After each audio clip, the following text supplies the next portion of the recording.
इस न्यूज के प्रायोजक है अंज इंटीरियर, चांदनी चौक, सदाकतपुर, मुजफ्फरपुर।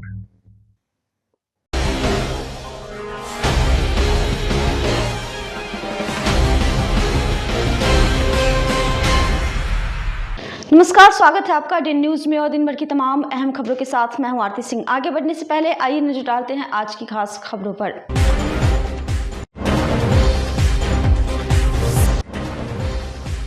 मुजफ्फरपुर में विवाहिता की मौत पर भारी बवाल, लड़की पक्ष ने घर में लगाई आग।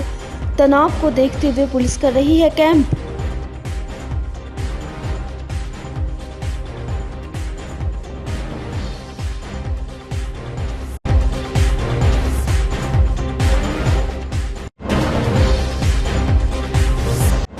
पेड़ से लटका मिला बुजुर्ग का शव, परिवार वालों ने जताई हत्या की आशंका।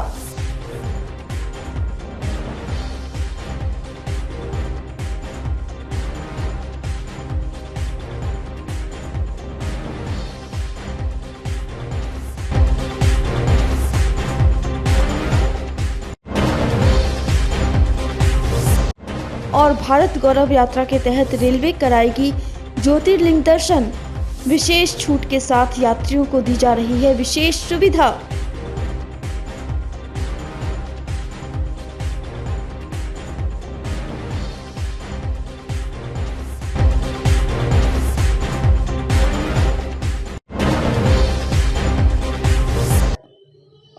तो ये थी सुर्खियां और अब खबरें विस्तार से।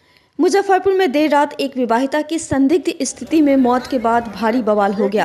आधा दर्जन घर को आग के हवाले कर दिया गया। इस वारदात से इलाके में सनसनी फैल गई। घटना औराई थाना क्षेत्र के धर्मपुर की है। सूचना पर पुलिस पहुंचकर जांच पड़ताल शुरू कर दी।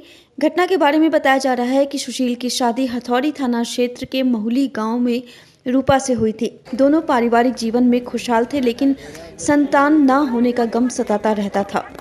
इलाज के बाद भी संतान का सुख नहीं मिल रहा था।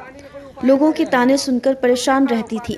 आहत होकर मंगलवार की शाम 4 बजे के दौरान सुशील राय की पत्नी रूपा कुमारी ने आत्मघाती कदम उठा लिया और जीवन लीला समाप्त कर ली। लड़की के मायके वालों को इस बात की भनक लगी। पुलिस ने शव को पोस्टमार्टम के लिए एसकेएमसीएच भेज दिया है। वहीं आक्रोशित लोगों ने देर रात उत्पात मचाया। पुलिस के आने के बाद मामला शांत हो गया, जिसके बाद पुलिस ने शव को पोस्टमार्टम के लिए एसकेएमसीएच भेज दिया है। घटना के बाद आक्रोशित मायके वालों ने देर रात घर में तोड़फोड़ की। इसके साथ ही आधा दर्जन घर को आग के हवाले कर दिया। घटना से गांव में दहशत है। औराई थाना अध्यक्ष राजा सिंह और बेदौल ओपी प्रभारी ने जांच शुरू कर दी है। इस मामले को लेकर दारोगा रोशन मिश्रा ने बताया कि बच्चा ना होने की वजह से महिला ने आत्महत्या की बात सामने आ रही है। मायके वालों के द्वारा आग लगाने का आरोप लगाया गया है। पुलिस जांच कर रही है। जांच के बाद मामला स्पष्ट हो पाएगा।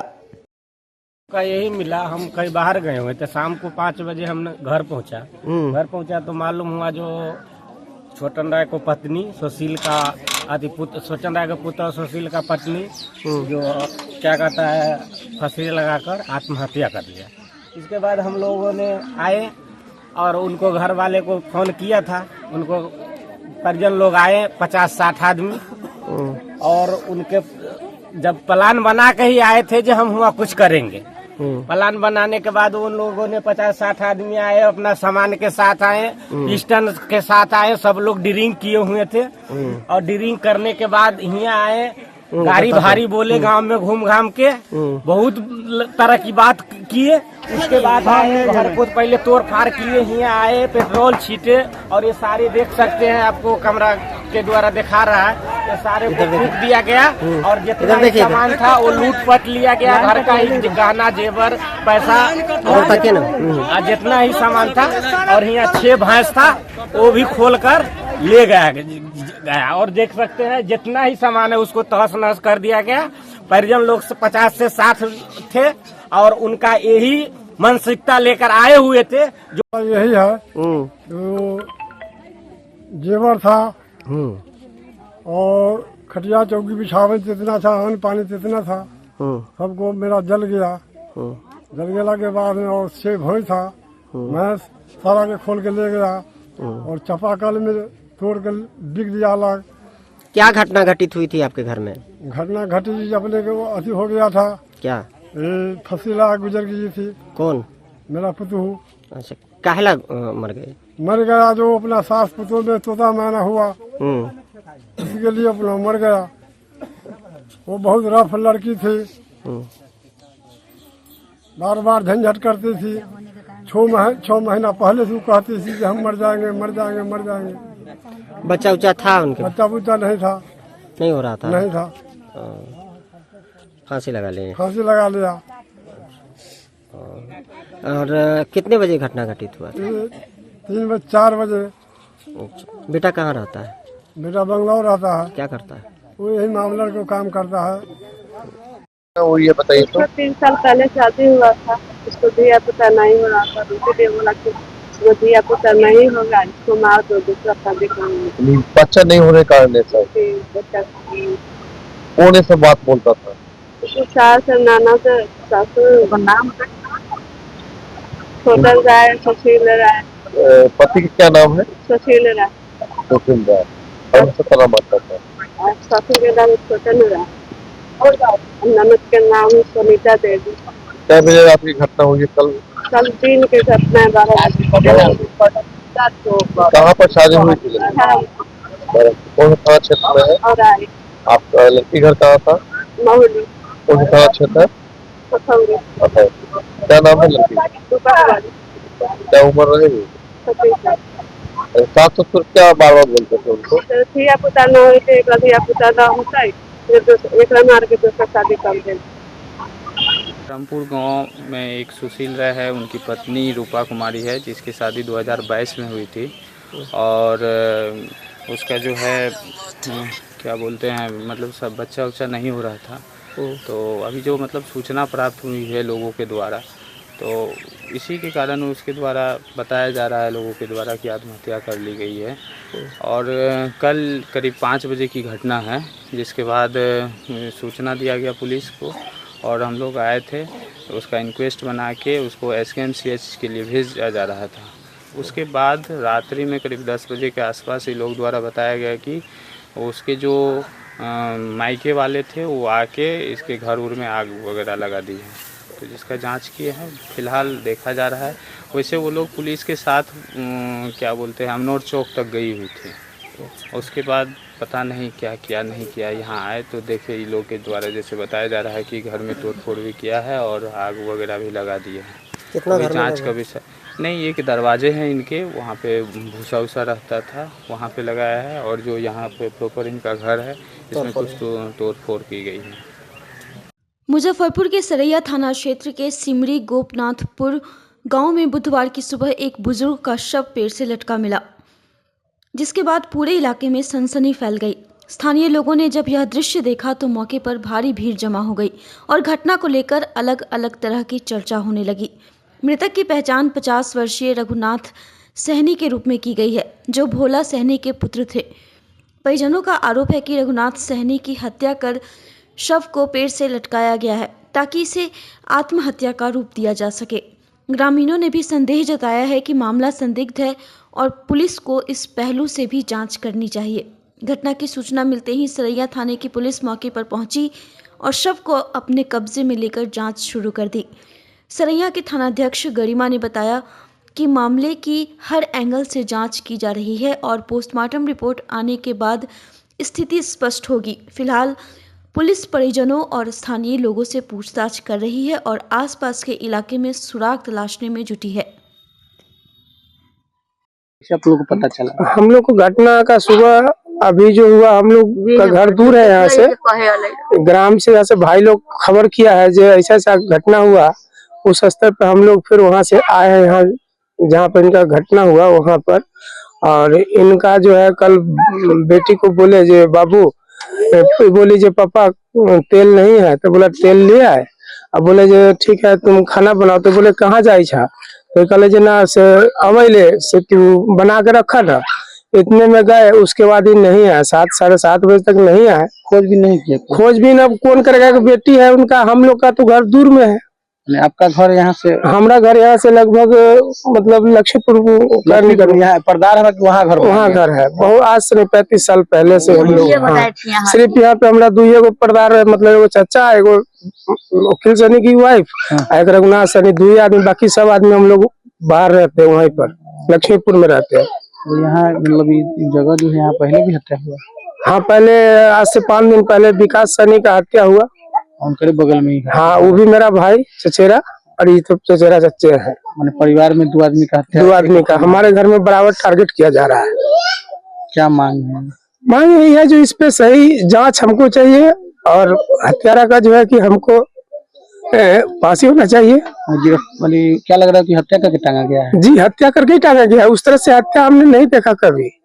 ये लग हमरा लग कहला बे चाची से पापा हमारा समाचार न लग से भाभी के कहीं फोन कर से पापा हमार कहाँ है, तो ये रजुआ के यहाँ फोन करके से राजू से देखो चाचा हाउ, ये बात भेले और कुछ न अलग पड़ा तक कहते मर गए से सब दे रहा थे, तो ये हमरा के लेके कल चल सूत। पहले से यहाँ एक बार हत्या हो गया था, जो बच्चा है तो डर गया, इसलिए आपके साथ सो गया। आप पता नहीं किया कि कहाँ गई? ना कौन कहाँ सब रहता है? सब बाहर है। कई आदमी परिवार में रहता था? परिवार है तो एको आदमी नहीं, अकेले ही बा बेटी रह, बेटी और बाप रहा अकेले। कौन कहाँ ही घटना हुआ है? कौन गांव में?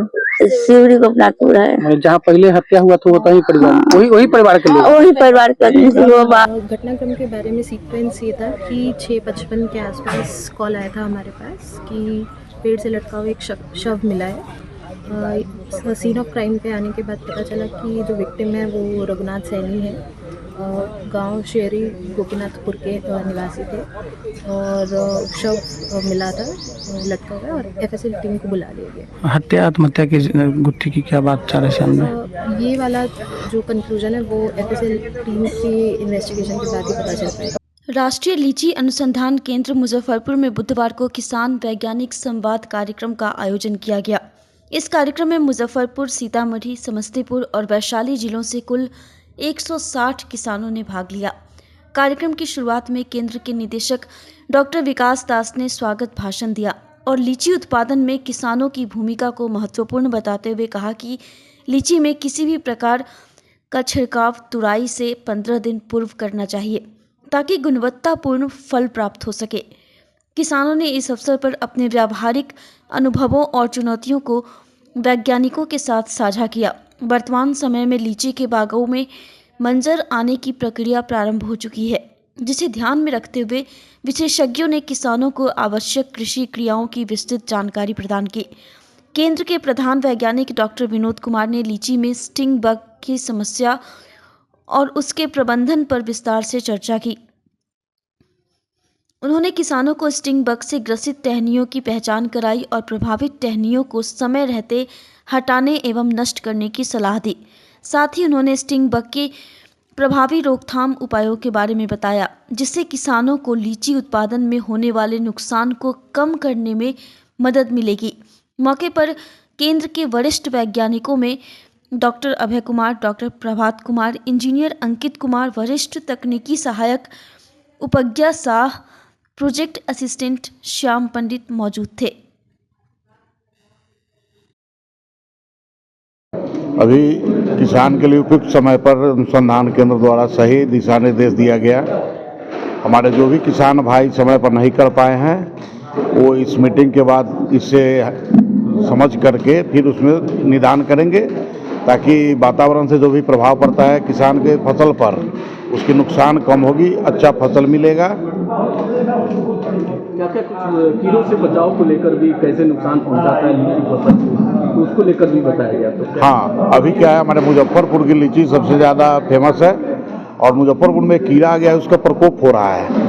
उससे अलर्ट करने के लिए किसानों को सावधान किया गया है कि जिनके बाग में उसका तुरंत उपचार करें, ताकि आने वाले समय में उसके नुकसान से बच सकें। आप लीची की फसल कितने? 3 एकड़ में। अभी किसान और वैज्ञानिक दोनों का जो है से लीची बाग प्रबंधन का भी मंजर का समय है। इस समय जो अभी तकनीक बताया गया कीड़े के बारे में और प्रबंधन के बारे में, जिससे हमारे किसानों को काफ़ी लाभ होगा। इस प्रबंधन से अगर सुदृढ़ हो के हमारे किसान चलते हैं तो फसल बर्बाद नहीं होगा और लाभ होगा, उचित अच्छा फ्लावरिंग आएंगे, अच्छा कलर होगा, अच्छा कीमत मिलेगा। कोई कीड़ा मतलब काफी नुकसान पहुंचाता है, उसके बारे में भी बताएं। वो कीड़ा के बारे में जो अभी उन्होंने बताया है, कीड़ा दिखाया भी है हम लोगों को, उस कीड़ा पर जो है से दवा बताए हैं, वो छिड़काव का कुछ छिड़काव करके उससे हम लोग उस प्रबंधन से भी बचा सकते हैं। अपना परिचय दीजिए, कितने एकड़ में खेती करते हैं? लीची तो अपने पास 2.5 एकड़ में है। क्या नाम? इंडियन रेलवे कैटरिंग और टूरिज्म कॉरपोरेशन लिमिटेड के द्वारा भारत सरकार का उद्यम मिनी रत्न देखो अपना देश के तहत भारत गौरव ट्रेन की शुरुआत होने जा रही है। भारत गौरव ट्रेन योजना के तहत भारतीय रेल पर्यटकों को बढ़ावा देने के लिए 33% रियायत प्रदान कर रहा है। इसको लेकर बुधवार को मुजफ्फरपुर रेलवे स्टेशन के VIP लॉज में प्रेस वार्ता करते हुए मीडिया को जानकारी दी गई। इसमें पर्यटकों को ज्योतिर्लिंग दर्शन के साथ दक्षिण भारत की यात्रा कराई जाएगी, जो कि 11 रात और 12 दिन का होगा। इसमें तिरुपति बालाजी के दर्शन कराए जाएंगे, रामेश्वरम रामनाथ स्वामी मंदिर, मदुरई में मीनाक्षी अम्मन मंदिर का दर्शन कराया जाएगा। इसके बाद कन्याकुमारी एवं विवेकानंद रॉक और श्री साइलम मल्लिकार्जुन ज्योतिर्लिंग का दर्शन करते हुए वापस लौटेगी।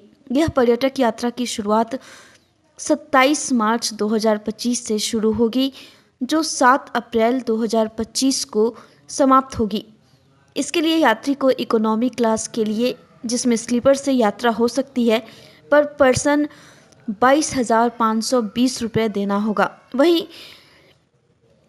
एक क्लास यात्री के लिए 38,310 रुपये प्रति व्यक्ति देना होगा।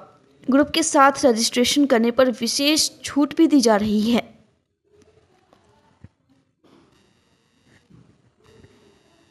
क्या शुरू किया गया है, क्या है? भारत गौरव पर्यटन ट्रेन जो है भारत सरकार, रेल मंत्रालय और ICTC का एक संयुक्त प्रयास है और इसमें जो है रेलवे की तरफ से अच्छा खासा जो है रियायत दी जाती है इस ट्रेन को चलाने के लिए। मेन मकसद ये है कि बिहार के लोगों को जो भारत के अन्य जो पर्यटन स्थल हैं, धार्मिक स्थल हैं, वहाँ पे घुमाने का। इसी कड़ी में इस बार जो है 27 मार्च को 11 रात और 12 दिन का हमारा ज्योतिर्लिंग दर्शन दक्षिण भारत के तरफ जा रही है, ज्योतिर्लिंग दर्शन के नाम से ये पैकेज लॉन्च किया गया है।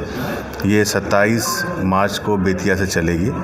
तो जो बोर्डिंग स्टेशंस हैं वो है बेतिया, सुगौली, रक्सौल, सीतामढ़ी, दरभंगा, समस्तीपुर, मुजफ्फरपुर, हाजीपुर, पाटलिपुत्रा, ठीक है। ये सब इन सब स्टेशनों पे जो है लोग बोर्ड कर सकेंगे और वापस जब लौटेंगे तो इन्हीं सब स्टेशनों पे लोग डिबोर्ड कर सकेंगे। जिन जिन जगहों पे हम घुमाने ले जाएंगे वो है तिरुपति बालाजी मंदिर है तिरुपति में, वहाँ हम लोग घुमाने ले जाएंगे। फिर रामेश्वरम जाएंगे, रामेश्वरम में रामेश्वरम ज्योतिर्लिंग है जो घुमाएंगे। फिर मदुरई जाएंगे, मदुरई में मीनाक्षी मंदिर है। फिर कन्याकुमारी में कन्याकुमारी मंदिर है और विवेकानंद रॉक जो वहाँ का प्रसिद्ध है पर्यटन स्थल, वहाँ घुमाएंगे। और सबसे लास्ट में हम लोग मल्लिकार्जुन ज्योतिर्लिंग जाएंगे। मल्लिकार्जुन ज्योतिर्लिंग पहली बार बिहार से हम लोग यात्रा करवा रहे हैं, तो ये अपने आप में आकर्षण का एक केंद्र है। मल्लिकार्जुन ज्योतिर्लिंग बहुत ही महत्वपूर्ण ज्योतिर्लिंग में से एक है जो पहली बार हम लोग इस बार घुमाने के लिए ले जा रहे हैं। अच्छा, इसमें ट्रेन को ये ट्रेन जो है भारत गौरव यात्रा ट्रेन स्पेशल ट्रेन है जिसमें यात्रियों के सुविधा का खास ख्याल रखा गया है। इस ट्रेन के अंदर ही पेंट्री कार है जिसमें खाना बनाने की सारी सुविधाएं उपलब्ध हैं, जो स्टेट ऑफ आर्ट जो इक्विपमेंट किचन इक्विपमेंट लगे हुए हैं, जहां 1000 यात्रियों का गर्मा गर्म खाना जो है एक समय में बन सकता है। तो जो लोग यात्री इसमें सफ़र करेंगे उनको गर्मा गर्म खाना जो है इसी पेंट्री कार से परोसा जाएगा। इस पूरे यात्रा को 2 भाग में बांटा गया है। एक है स्लीपर के लिए जिसको इकोनॉमी बोला गया है, दूसरा है 3AC के लिए जिसको कंफर्ट बोला गया है। तो जो लोग इकोनॉमी में सफ़र करेंगे उनका प्रति व्यक्ति खर्च होगा 22,520 रुपया और जो लोग कंफर्ट 3AC में सफ़र करेंगे उन प्रति व्यक्ति खर्च होगा 38,310 रुपया। ये तो है इनका खर्च। अब इसको बुकिंग कैसे कराएं उसके बारे में बताते हैं। हमारे पास 2 तरह से बुकिंग करा सकते हैं। एक तो हम ऑनलाइन करा सकते हैं। ऑनलाइन में आप जाएंगे तो हमारा वेबसाइट है www.irctctourism.com/भारत गौरव। वहाँ आप जाके इस यात्रा को आप बुक करा सकते हैं। इस यात्रा का जो पैकेज कोड है वह EZBG22 है। तो जब जैसे आप वेबसाइट पे जाइएगा तो आप इस EZBG22 आप उस पर क्लिक कीजिएगा तो इस यात्रा संबंधित सारी जानकारियाँ आ जाएंगी। तो ये तो है। दूसरा है कि अगर ऑफलाइन भी करा सकते हैं तो मुजफ्फरपुर स्टेशन के लिए एक हमने हेल्पलाइन नंबर जारी किया है, खासकर मुजफ्फरपुर के वासियों के लिए, कि वो स्टेशन पे 8595937752 पे कॉल करके ये यात्रा के संबंधित अधिक जानकारी ले सकते हैं या मुजफ्फरपुर स्टेशन पे ही बुकिंग करा सकते हैं। एक बार मैं हेल्पलाइन नंबर फिर से रिपीट करता हूँ, 8595937752। खबरें अभी और भी हैं, पर फिलहाल वक्त हो चला एक छोटे से ब्रेक का, तो फिर बने रहिए हमारे साथ और देखते रहिए डेन न्यूज। अगर आप भी चाहते हैं अपने घर को सपनों का घर बनाना और किफायती दर में, तो आइए अंज इंटीरियर में, जो कि आपको दे रहा है एक सुनहरा मौका, जिससे आप अपने घर को सपनों का घर बना सकते हैं। हमारी सुविधाओं का लाभ आप घर बैठे पूरे भारत में कहीं भी ले सकते हैं। हमारे यहाँ कंसुलेशन में planning, 2D drawing, designing, material selection, execution और साइट विजिट में रिनोवेशन, 3D डिजाइन समेत सभी प्रकार के डिजाइन आप किफायती दरों में करवा सकते हैं। हमारा पता है अंज इंटीरियर, चांदनी चौक से सदातपुर रोड स्थित C8 शॉपी के फर्स्ट फ्लोर पर, मुजफ्फरपुर। हमारा फोन नंबर है 9263237503। ऑल ओवर एक्चुअली बेसिकली हमारा जो ये डिज़ाइन का काम है, तो ऑल ओवर हम लोग इंडिया टारगेट करते हैं। हमारे पास गुवाहाटी के भी प्रोजेक्ट्स है, वडोदरा के भी प्रोजेक्ट्स है, वी आर वर्किंग, मुजफ्फरपुर का भी प्रोजेक्ट्स चल रहा है।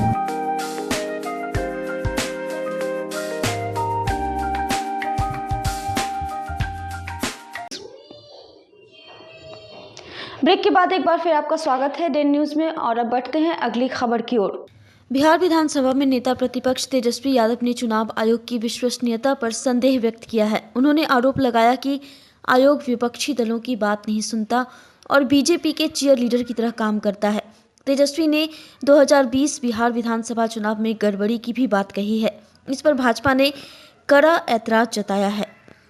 प्रदेश मीडिया प्रभारी प्रभात मालाकार ने कहा कि जब इंडिया गठबंधन चुनाव जीतता है तो चुनाव आयोग उनके लिए विटामिन का काम करता है, और जब वह चुनाव हार जाते हैं तो जनता उन्हें नकार देती है, तो देश की संवैधानिक संस्था को वह कैंसर बताते हैं। यह लोग समाज में रहने लायक नहीं हैं। उन्होंने तेजस्वी यादव से सवाल करते हुए कहा कि वे अपने पिताजी के शासनकाल को याद करें कि किस तरह बिहार में नरसंहार किया गया था, और बताएं कि बिहार के लिए लालू परिवार कैंसर है या फिर चुनाव आयोग, इसकी पहली वे समीक्षा करें। उन्होंने आगे कहा कि चुनाव आयोग एक संवैधानिक और स्वतंत्र इकाई है। यह स्वतंत्र रूप से कार्य करती है और चुनाव संपन्न कराती है। चुनाव आयोग के लिए सभी दल एक समान हैं और जनता का जो फैसला आता है चुनाव आयोग उसे सामने लाती है। कि जब इंडी गठबंधन चुनाव जीतता है, जब तेजस्वी यादव चुनाव जीतते हैं, तो चुनाव आयोग उनके लिए विटामिन का काम करता है, और जब चुनाव हारते हैं, जनता उनको नकार देती है, तो चुनाव आयोग जैसे संवैधानिक संस्था को वो कैंसर बताते हैं। ये लोग किसी प्रकार से समाज में रहने लायक लोग नहीं हैं। अरे तेजस्वी यादव जी, आप अपने पिताजी के 118 नरसंहार को याद कीजिए कि आप लोग बिहार के लिए कैंसर लालू जी और लालू के परिवार हैं कि चुनाव आयोग कैंसर है। यह इसकी पहले आप समीक्षा कीजिए। और जहाँ तक बात रही चुनाव आयोग की, तो चुनाव आयोग एक संवैधानिक और एक स्वतंत्र इकाई है। यह अपना स्वतंत्र रूप से अपना चुनाव को संपन्न कराता है, चाहे वो भाजपा हो, जदयू हो, आरजेडी हो, कांग्रेस हो। चुनाव आयोग के लिए सभी दल बराबर हैं और जनता का जो नतीजा आता है उसको चुनाव आयोग सामने लाता है। तो चेयर लीडर से तुलना कर रही है चुनाव आयोग। मैंने क्या कहा कि जब वो हारते हैं तो उनको कैंसर लगता है, जब जीत जाते हैं तो उनको विटामिन की गोली लगती है। तो तेजस्वी यादव जैसे लोग अब समाज से अस्वीकार हो चुके हैं। बिहार के राजनीति से ये लोग अप्रसंग हो चुके हैं। ये कहते हैं माई बहन की योजना की बात करते हैं, और देखिए जब मौका मिलता है तो माई को अपना नेता प्रतिपक्ष विधान परिषद में बना देते हैं, बहन को लोकसभा का टिकट दे देते हैं, और अपने घर के पुतों को तो इन्होंने प्रताड़ित करके निकालने का काम किया। ये क्या महिलाओं का सम्मान करेंगे? तो कहीं ना कहीं से लालू यादव और लालू यादव के पूरा परिवार और इंडी गठबंधन, तो मोदी जी भी अपनी पत्नी को छोड़े नहीं, किस संबंध में कौन छोड़ा, यह देखिए। एक राष्ट्र सेवा, देश सेवा और एक प्रताड़ित करके महिला को निकालना, दोनों को आप एक नहीं कर सकते। बुधवार को युवा बोलबम सेवा समिति की एक अहम बैठक मुजफ्फरपुर के साहू पोखर स्थित मंदिर पर आयोजित की गई, जिसमें महाशिवरात्रि पर निकलने वाले बाबा के बारात का मोती झील बम पुलिस गली के नज़दीक भव्य स्वागत करने का निर्णय लिया गया, जिसमें बाबा के बारात पर फूलों की बरसात करते हुए महाआरती की जाएगी। साथ ही महाप्रसाद ठंडाई की व्यवस्था की जाएगी। इस दौरान युवा बोलबम सेवा समिति के अध्यक्ष मनीष रजक ने बताया कि विगत 3 सालों से महाशिवरात्रि में शिव बारात का हम लोग भव्य तरीके से स्वागत करते आए हैं और आगे भी करते रहेंगे। मौके पर रवि पटेल, राहुल रोशन चौधरी, मुकेश चौधरी, नीरज यादव सहित समिति से जुड़े सदस्य मौजूद रहे।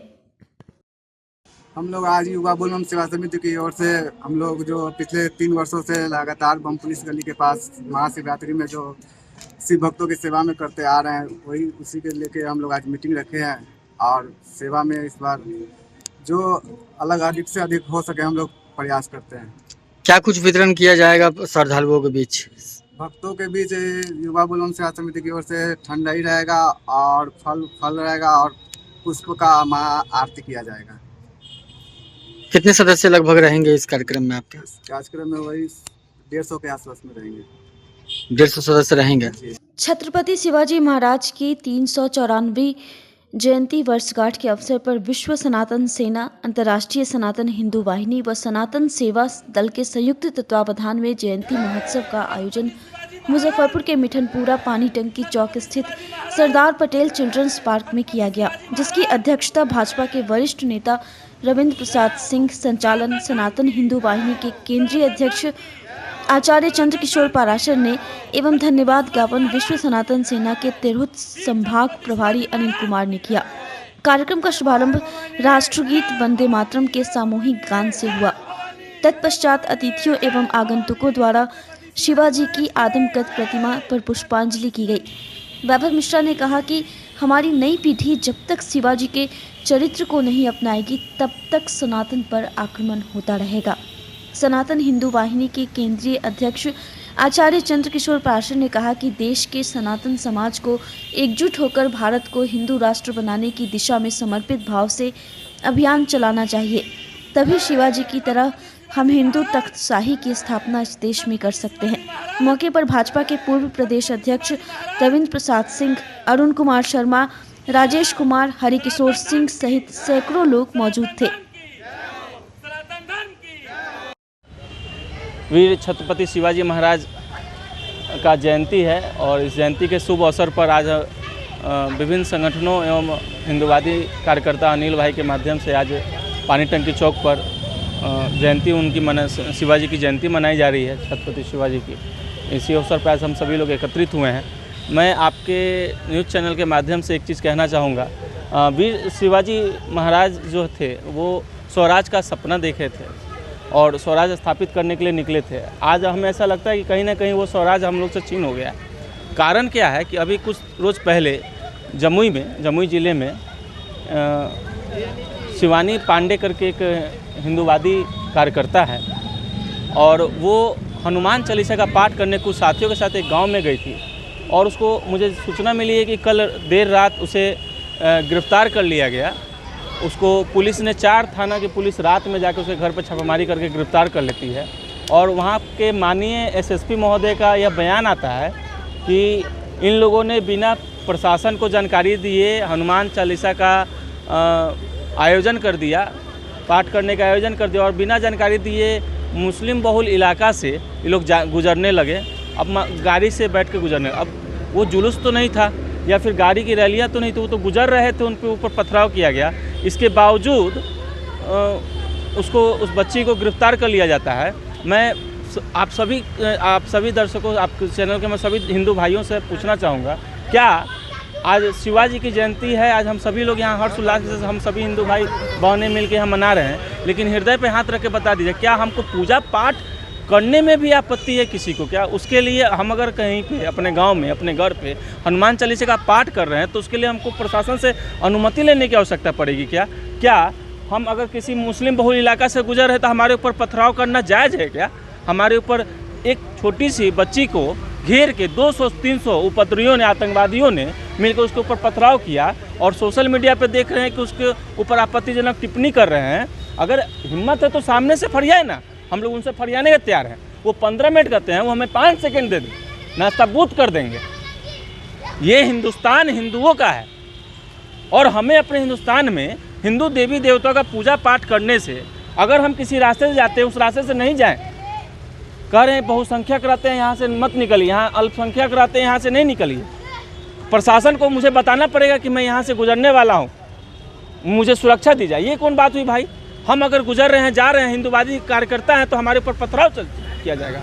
हम इसकी घोर निंदा करते हैं। और बिहार सरकार जो अभी देखिए ना, भाजपा और बिहार और जदयू की एक मिलीजुली सरकार है, इसके बावजूद भी एक हिंदूवादी, लोग कहते हैं कि हिंदूवादी की सरकार है, ये है वो है। बताइए, यहाँ हिंदुओं का तो खुद दमन हो रहा है। पूजा पाठ करने के लिए माननीय वहाँ के एसएसपी महोदय खुद सामने आके कहते हैं कि हमें बिना बताए उस मोहल्ले से, उस गली से लोग गुजर रहे थे, वहाँ पे हनुमान चालीसा का पाठ कर रहे थे। ये क्या तरीका हुआ भैया? कहाँ है वो हिंदूवादी सरकार? माननीय हमारे सम्राट चौधरी जी, माननीय बहुत बड़े बड़े भाजपा के नेता लोग हैं, ये लोग कहाँ हैं? छत्रपति शिवाजी महाराज की 394वीं जयंती पर विश्व सनातन सेना, सनातन हिंदू वाहिनी और सनातन सेवा दल द्वारा चित्र माध्यम से प्रदर्शनी लगाई गई और साथ ही साथ मुजफ्फरपुर में उनके नाम पे कोई चौराहा, स्थल, पार्क या फिर मार्ग करने हेतु ज्ञापन दिया गया। आज की खबरों में बस इतना ही। कल फिर मिलेंगे कुछ नई खबरों के साथ। तब तक के लिए हमारी न्यूज़ टीम को दीजिए इजाजत। नमस्कार। अगर आप भी चाहते हैं अपने घर को सपनों का घर बनाना और किफायती दर में, तो आइए अंज इंटीरियर में, जो कि आपको दे रहा है एक सुनहरा मौका, जिससे आप अपने घर को सपनों का घर बना सकते हैं। हमारी सुविधाओं का लाभ आप घर बैठे पूरे भारत में कहीं भी ले सकते हैं। हमारे यहाँ कंसुलेशन में planning, 2D drawing, designing, material selection, execution और साइट विजिट में रिनोवेशन, 3D डिजाइन समेत सभी प्रकार के डिजाइन आप किफायती दरों में करवा सकते हैं। हमारा पता है अंज इंटीरियर, चांदनी चौक से सदातपुर रोड स्थित C8 शॉपी के फर्स्ट फ्लोर पर, मुजफ्फरपुर। हमारा फोन नंबर है 9263237503। ऑल ओवर एक्चुअली बेसिकली हमारा जो ये डिज़ाइन का काम है, तो ऑल ओवर हम लोग इंडिया टारगेट करते हैं। हमारे पास गुवाहाटी के भी प्रोजेक्ट्स है, वडोदरा के भी प्रोजेक्ट्स है, वी आर वर्किंग, मुजफ्फरपुर का भी प्रोजेक्ट्स चल रहा है।